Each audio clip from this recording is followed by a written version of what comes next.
কালকে বরিশালের এক পিসাবেকে নিয়ে একটা ভিডিও করছিলাম। ভিডিও করার পর তার মুরিদেরা যে এমন পরিমাণ গালি দিছে, যাই হোক তোদের যোগ্যতাই গালি দেয়া। গালি দিতেছো দে, এটা নিয়ে আমি মাইন্ড করি না। গালি না দিয়ে কিছু যদি ভোট বাড়াইতি পিসাবের, সেটা আসলে ভালো হইতো পিসাবের জন্য। জামাত জামাতের সমস্যা কি? জামাতের আকিদা খারাপ। মৌদুবি মৌদুদি সে নবীজিকে কটূক্তি করছে, সাহাবিদেরকে নিয়ে কটূক্তি করছে।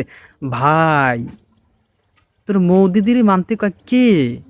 এত বড় বড় ইমাম থাকতে, এত বড় বড় মহাক্কেক থাকতে মৌদুদির তোর মানতে হবে কারে বেড়া? মানে আমি তোকে সচেতন মানুষ, মৌদুদির মানতে হবে কেন? মৌদুদির যদি সমস্যাই থাকে আমি মৌদুদির মানবো কেন?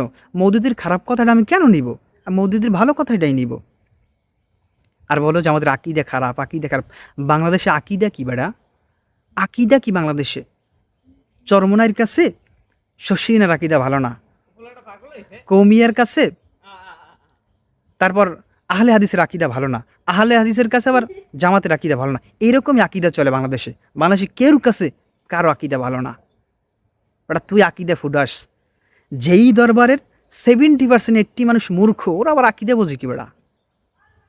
বোম মারলে যাগো সুরায় ফাতিয়া বেরোইবে না, মুখ থেকে এবার আকিদা ফুটাই বেড়া। যাই হোক, তোকে পিসাবে গো ওই হ্যাডাম এখনো হয় নাই যে চরমোনা ইউনিয়ন থেকে এখনো চেয়ারম্যানই করা। অসংখ্য পোলাপানের ভোট ওই চরমোনা ইউনিয়নে করা, তারপর চেয়ারম্যান হয়। এখনও ওই হ্যাডাম হয় নাই, তারপরও ওই চেয়ারম্যানই নিয়ে বাইরে বাইরে মারামারি করে বেড়া। আমি দূরে থাকি না, আমি কাছেই থাকি। এরকম হাজারটা বলতে পারবো, হাজারটা। ফজলুল করিম একজন পিসাব, তাকে হাজারো মানুষ ফলো করে। সে যে কথাবার্তা বলে এটা তার মুখ থেকে আসে না।